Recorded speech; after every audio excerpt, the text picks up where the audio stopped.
Здравейте и добре дошли!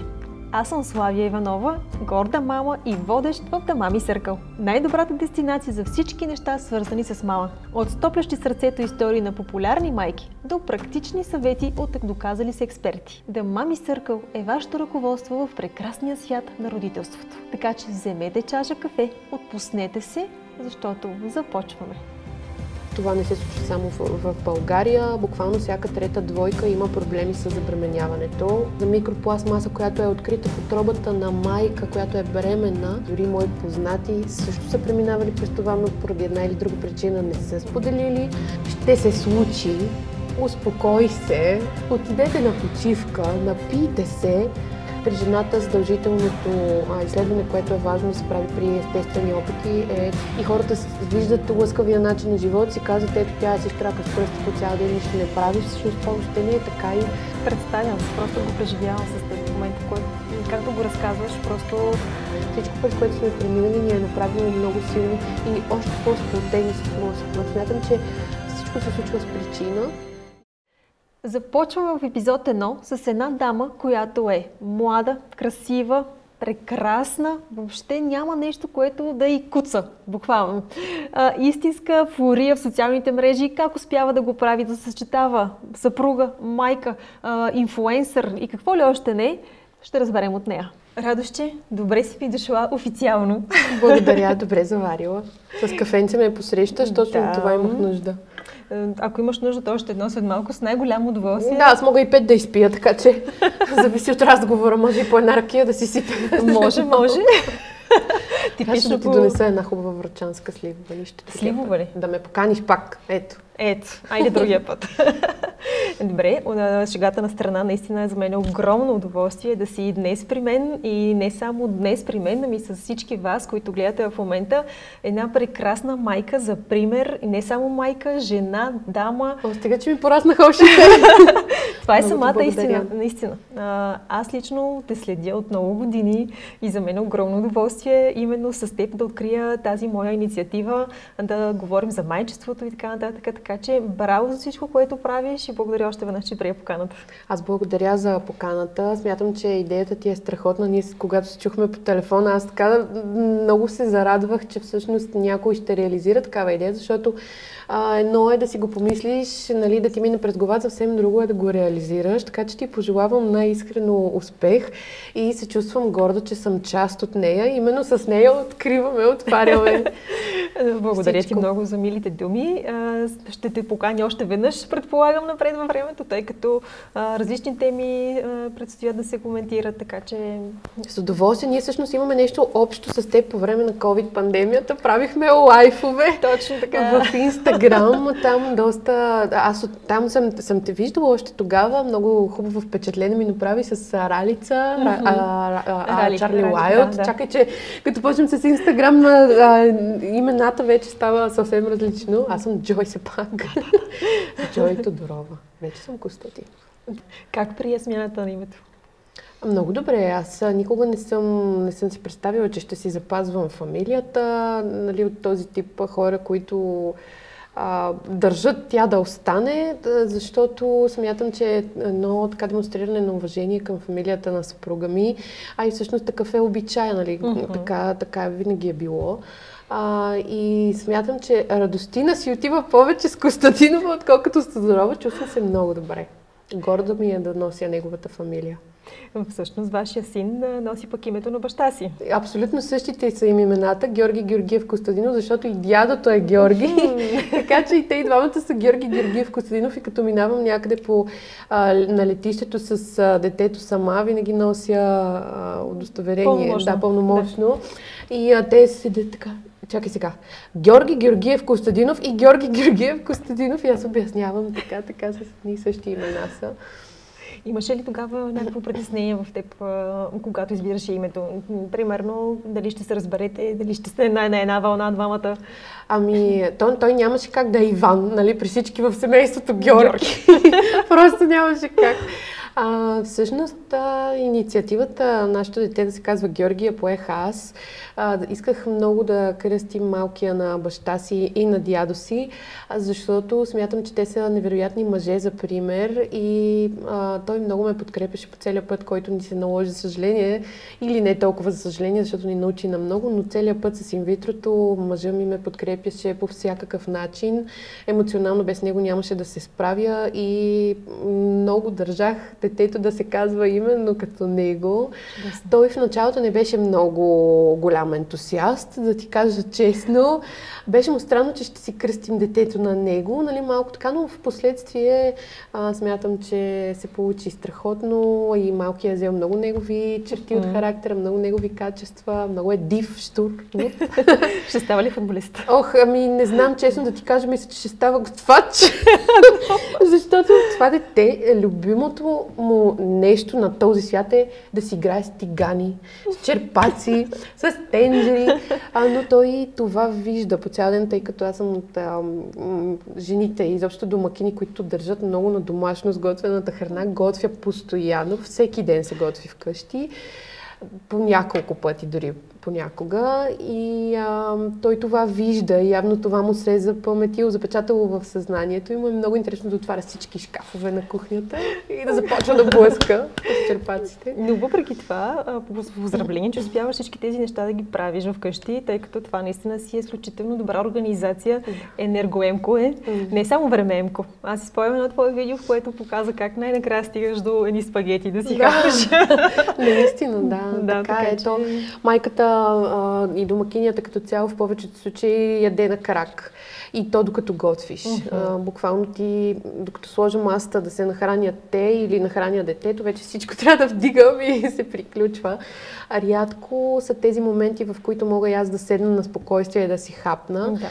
Слава Богу, нашето дете е от децата, които се хранят сами. Той е захранен по този начин, с захранване водено от бебето. Съответно, просто му слагам храната, мажи, троши, хвърляй, прави каквото искаш. И имаме куче, което е робочиста Джой на земята. Тя почиства всичко. И общо взето, така имам благодарение на това захранване от малко време аз да си хапна. Но, както съм майка, са много редки тези моменти. Особено редки са и само с съпруга, когато имаш нужда емоционално малко да си направиш по-романтична обстановка. Или детето се разплаче, или просто нямаш време, защото трябва да го изкъпеш, да го оправиш, не можеш да излезеш, защото няма кой да го гледа, ние сме в чужбина сами. И така. След малко ще те питам за тези неща. Искам да те върна малко по-назад във времето. Преди малко спомена за процеса на инвитро. Да, съм отворена книга. Питай. Благодаря за което. Момичета, мили дами, това е въпрос най-вече за вас, тъй като няма как да си говорим тук за майчество и да не започнем още от първия момент, в който, даже настрахвам в момента, ние като жени разбираме, че ще стане майка.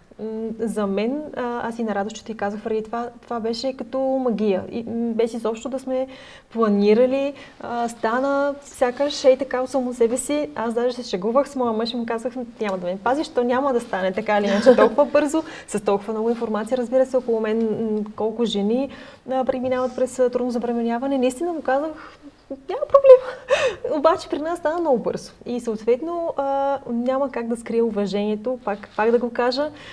Изключително ти съчувствам, защото не е лесно. Все пак, сигурна съм, че има жени, които тепърва им предстоят да преминават през подобен тип неща. Затова ще се опитам чрез теб да им покажем, че няма нищо страшно и че всичко си заслужава. То, че няма нищо страшно, има, да ти кажа, си е страшно. Особено за човек, на когото първо му предстои да премине през всичко това. За съжаление, това е според мен и според последните проучвания най-големия бич на нашето общество в момента.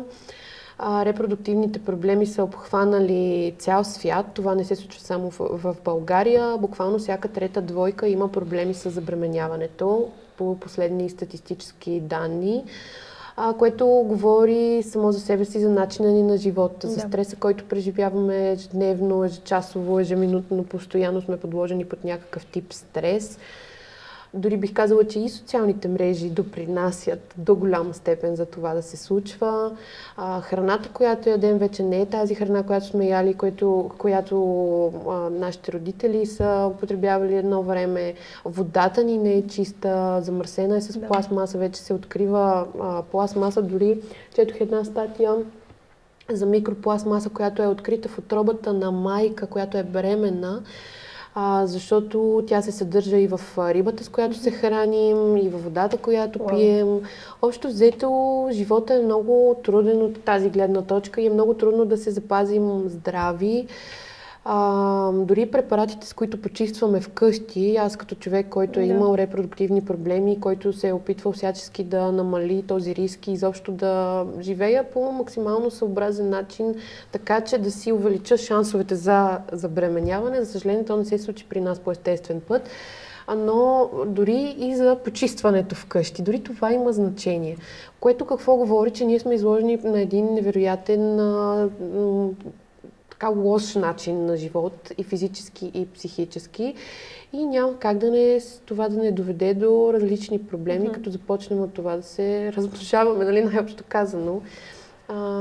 Хубавото е, че в днешно време има много източници на информация, които ни помагат до голяма степен. Ако човек знае къде да търси, как да отсее информацията, която му е необходима, може да си помогне много. Аз самата създадох група в Viber, която е насочена към семейства, които в момента преминават или вече са преминали и искат да помогнат с информация. Дори емоционално, когато един човек, една жена главно, защото мъжете не са чак толкова отдадените.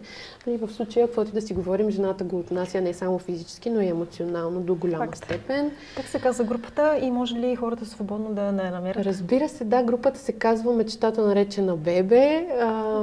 Тя може да бъде открита и свободно във Viber и в моят профил. Аз навсякъде съм оставила линкове, за да е възможно най-лесно един човек, който иска да влезе в нея, да има възможно най-лесно достъп до нея.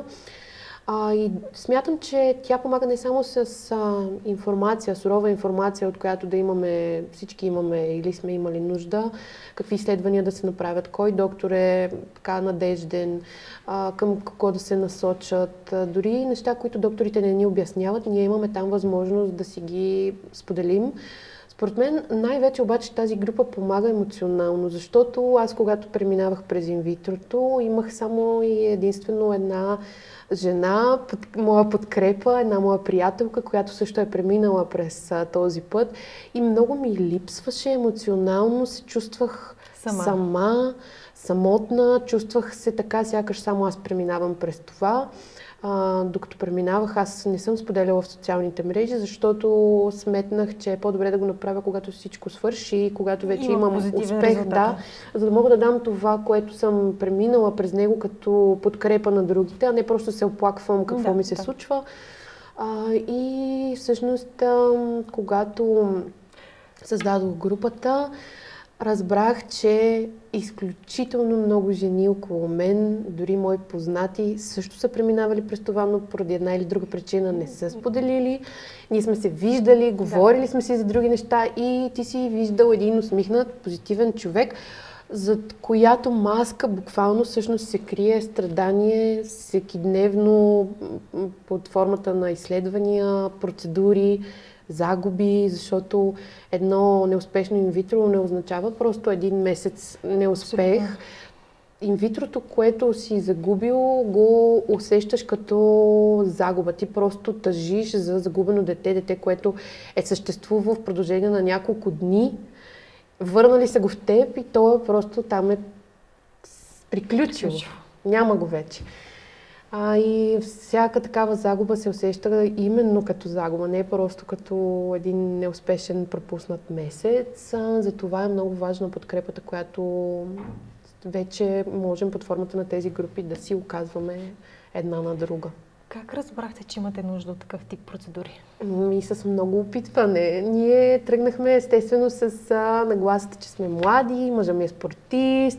Аз винаги съм спортувала през живота си, здрави сме, нямаме някакви придружаващи заболявания, слава Богу, както на български, да си чукнем на главата. Или на маса.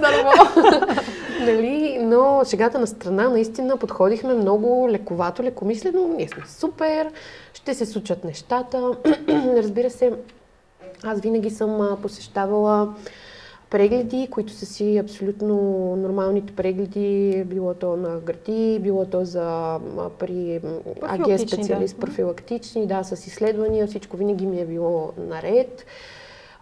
И минава един месец, минава втори месец, минава трети месец. Ние въобще не го коментираме, защото правим опити, но не ги правим да мислим за това непрекъснато. Гледате календар за овулация. Да, не го възприемахме изобщо като нещо, което не се получава, честно казано. Но в един момент поглеждаш назад, осъзнаваш, че е минала 1 година, след което минава вече година и половина.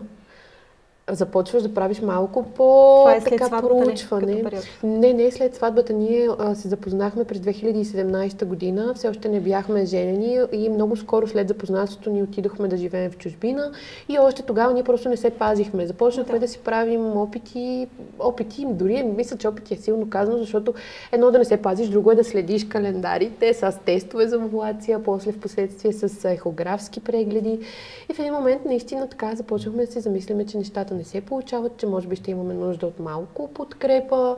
От медицинска гледна точка започнах да посещавам репродуктивни специалисти и тогава започна истинския ад, защото думите "нищо ти няма", "ще се случи", "успокой се", "отидете на почивка", "напийте се", просто те звучат абсурдно, дори сега като ти ги казвам. Нали? Нещата не се случват като се напиеш. Може би на някого биха му се случили, но на нас не ни се случваха.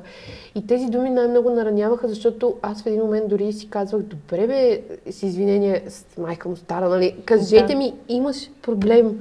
Аз просто се молех да ми открият проблем, защото когато ти открият проблем, ти вече имаш някаква насока на къде да тръгнеш, за да решиш този проблем и да се случат нещата. А то просто не се получаваше и всички ни повтаряха, че няма причина да не се получава, което беше най-неприятното.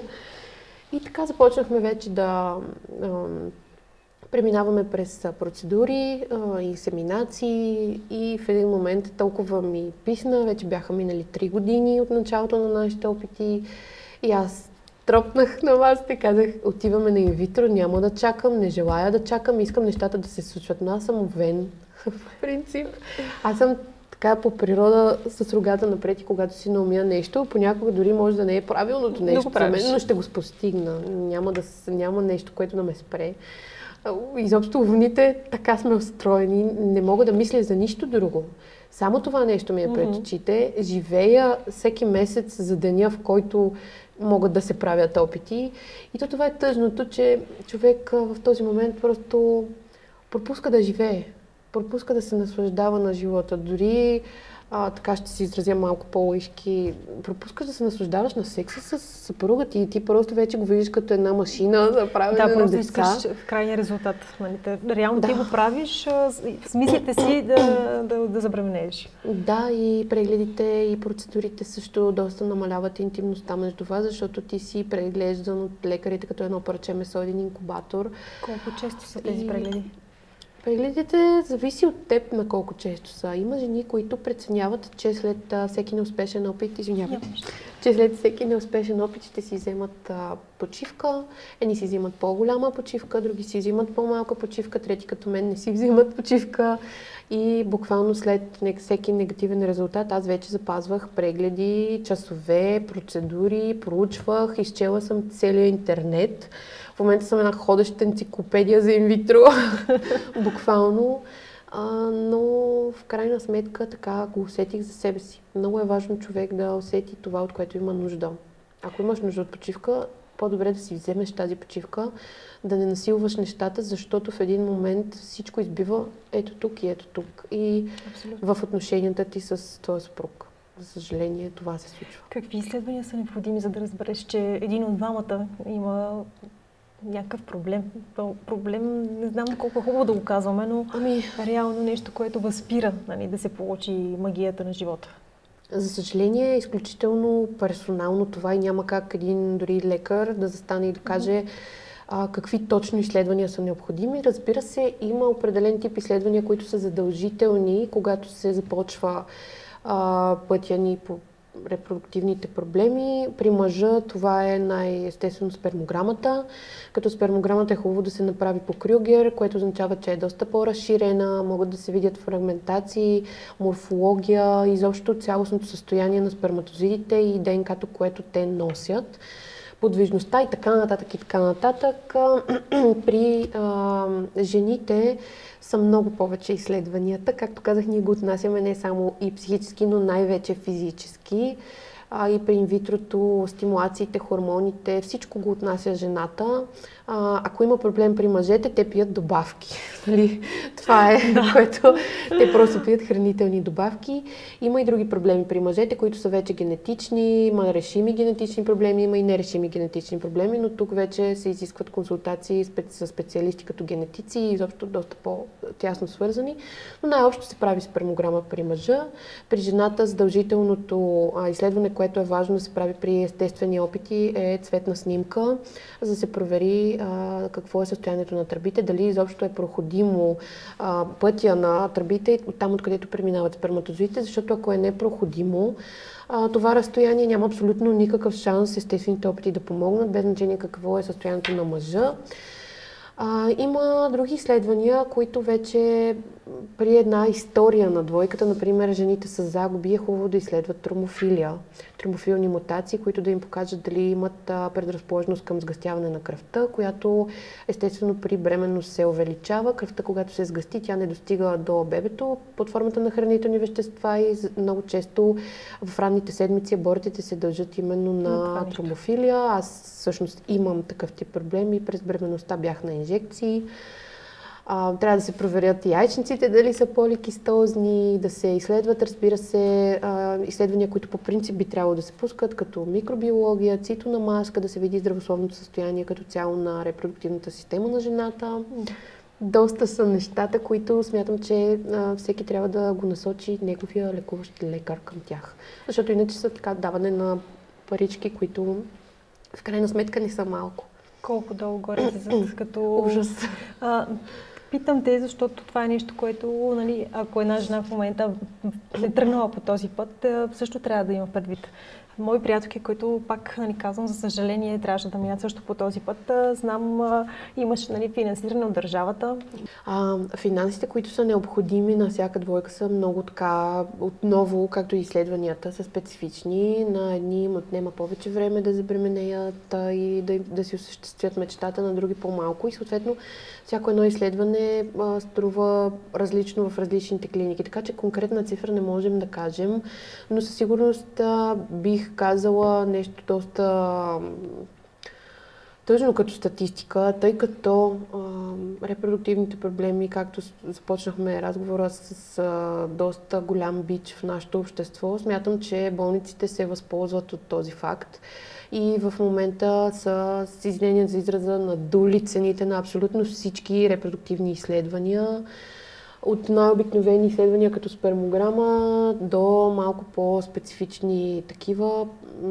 И смятам, че това не е добре, защото не стимулира, и не стимулира раждаемостта в България. Защото каквото да си говорим, раждаемостта в България е доста ниска. Даже в последни статистики показват, че в момента през 2023 е с 10 000 бебета по-малко от предходната година. Би трябвало да се стимулира много повече раждаемостта, като се поема голяма част от здравната каса. Малко е специфично това с финансирането от държавата, защото се изискват едни определени изследвания, които ти в началото трябва да си самофинансираш. За да достигнеш до финансирано инвитро, трябва да направиш 4 инсеминации, които, каквото да си говорим, са си по 1000 лева с изследвания, стимулирани, ако бъдат на стимулиран цикъл и въобще прегледите и всичко. Стъпва една инсеминация в добра болница в София около 1000 лева. Което погледнато от всякъде са много пари за едно средностатистическо семейство в България, 4000 лева, за да стигнеш до финансирано инвитро, и то пак не ти финансира абсолютно всичко. Те ти отпускат една сума и ти трябва в тази сума да се вложиш, което отново е невъзможно, защото има изследвания, които не се поемат от касата, процедури, които не се поемат от касата, медикаменти, които не се поемат от касата, и бих казала, че за огромно съжаление да имаш дете в момента е едно скъпо удоволствие в България. Дори и хората, които забременяват, естествено, отново им е скъпо удоволствие, защото всичко ти виждаш свързано с децата е двойно по-скъпо, отколкото за възрастен човек. Да не изпадам в подробности, но от обувки и дрехи до всякакви други гнезда, колички и така нататък. Сега ние имаме възможността да си позволим финансово хубави стоки с моя съпруг, защото полагаме доста усилия и лишения. Живеем в чужбина от 8 години вече, далеч от близките, от приятелите ни. Аз съм имала години, в които плача всеки ден, защото съм далеч от всичко, което познавам. И хората виждат лъскавия начин на живот, си казват, ето тя си штрака с пръсти по цял ден, нищо не прави. Всъщност това въобще не е така и всеки човек преминава през неговата битка. Във всеки един живот има някаква битка. Дори тези, които ги гледаме по телевизията и си казваме, ох, то е много лесно, дори те имат водят своята битка ежедневна в нещо. И аз успях да проведа битката с това да имаме дете. Благодарение на моя инат, той съпруга ми това повтаря до ден днешен, благодарение на ината, който положих, ние успяхме да имаме дете, защото ако не четях, ако не се бутах буквално във всеки един форум, всяка една информация, която ми попадне, аз съм посетила всяка репродуктивна болница в София. Няма болница репродуктивна в София, в която аз не съм отишла да проверя, да разпитам. Няма доктор, който някой да не ми е препоръчал, аз не съм отишла. И благодарение на цялата тази информация, нещата се получиха. Усещането от това да обикаляш по болници беше, няма какво да се лъжим, неприятно, защото отиваш при един лекар с ето такава папка с изследвания и история, какво ти се е случило, как ти се е случило, и най-неприятно за мен беше, когато попадах на доктори, които не се интересуваха от моя случай. Защото има много такива. Има много лекари, които, за съжаление, са забравили какво е да бъдеш човек, какво е наистина да упражняваш тази невероятно благородна професия, наречена лекар, защото това са хората, които заздравяват обществото. Те ни помагат да съществуваме изобщо физически. И когато попаднеш на един човек, който дори не те слуша, докато ти му обясняваш как си загубил дете, това е, меко казано, шамар. Удар просто. Ти дори по време на самия преглед усещаш, че това не е твой човек. И той ти назначава едни толкова нови изследвания, задължително с неговото име, задължително в определен клон на еди коя си лаборатория. Абсолютно ти става ясно, че този човек взима процент от това нещо и той не те изпраща там за да ти помогне, а за да ти вземе парите. Това обезкуражаваше най-много. Това ли беше най-голямата битка? Да намериш твой лекар или кое най-голямата битка най-трудното? Беше с самата мен. След всеки негативен резултат. Това беше най-голямата битка. Защото, виждайки негативния резултат, най-лесно беше да кажа, няма да стане. И просто да се откажа. Или да си кажа, не става, ще си почивам, ако стане, стане. Просто беше много лесно и много изкушаващо. Но Веда не се предава. И най-голямата битка беше в момента, в който видиш, защото аз тестове за бременност не съм правила, процедурите изискваха кръвни тестове и ти виждаш една 0 ЧХГ, което говори, че дори не е имало имплантация, дори не се е случило нищо.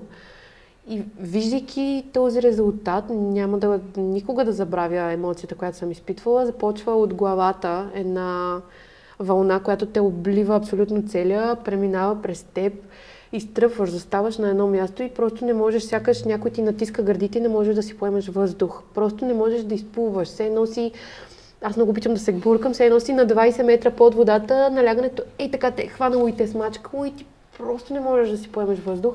И битката е точно в този момент и тази секунда да се отпуснеш, да си изплачеш очите, цялото напрежение да излезе и да кажеш, започваме отново, ще се случи следващия път.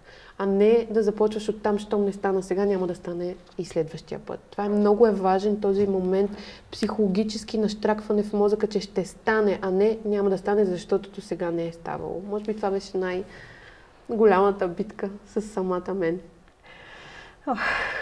Представям си, просто го преживявам с теб в момента, който, както го разказваш, просто сякаш аз отварям тестовете, резултатите и всичко останало, просто наистина...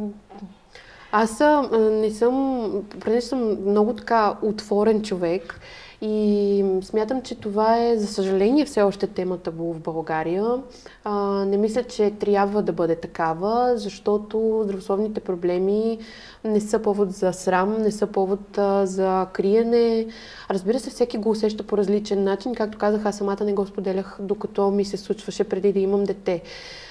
Така съм го усетила. Усетих, че натиска от обществото в моите социални мрежи би ми попречил повече, отколкото би ми помогнал в този момент.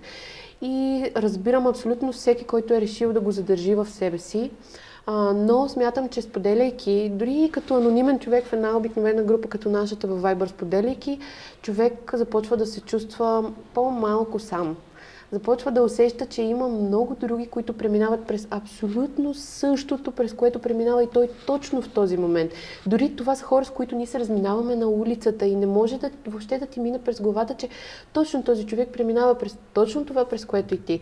И когато застанеш и видиш, че има една такава общност, която те подкрепя и ти казва, ей, ще стане, не се притеснявай. И аз съм минал през това, но ето виж, имам дете, което е прекрасно дете, нали, пак да чута. Прекрасно детенце, красиво, здраво. Той е стоял 11 месеца в фризера. Буквално. 11 месеца, като едно 5-дневно, такава точица е стояла в фризера и е чакала. Аз отидох да си го взема и аз отидох, взех си го, износих го и го родих.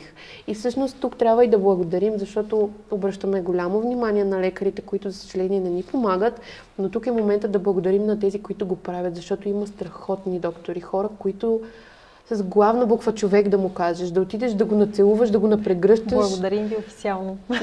Огромно благодаря. Моите лекари са невероятни, на които попаднах. Може да ги споменеш в интерес на истината, за да може, пак казвам, да сме полезни максимално. Разбира се, аз съм много отворена, пак казвам, на тази тема и в социалните ми мрежи непрекъснато ги споделям. Това са доктор Калчев, доктор Шевкетова, доктор Тончев, който е хематолог, който ми проведе абсолютно цялото лечение с нискомолекулярен хепарин. Виж, всичко съм запомнила. Доктор Чучумишев, който през цялото време ме следеше, ме успокояваше и отговаряше на всички мои хиляди въпроси, защото когато си преминал през 5 години мъчения, буквално да имаш дете, и когато това ти се случи и видиш позитивния резултат, ти не можеш да осмислиш, че ти се случва. Знаеш ли, че има моменти до ден днешен, в които аз просто ставам така и Боже, аз имам дете. Представяш ли? Имам дете. И всъщност успяла съм да имам дете. Минах през всичко и той съществува. Аз мога да отида и така да го пипна. И така го гледам понякога и си казвам, дали някой ден това дете, когато порасне, ще осъзнава, както и всички инвитро деца, колко много сме направили ние за тях. И после в следващия момент си казвам, защо пък да му трябва да осъзнава? Той не ми е длъжен за нищо.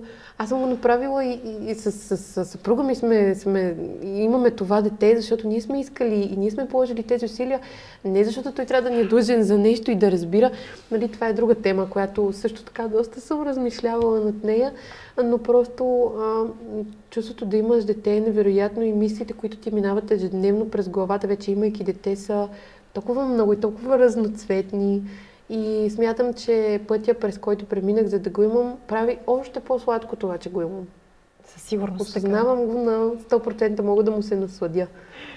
Пожелавам ти да имаш много безброй поводи за радост с него. И на теб също.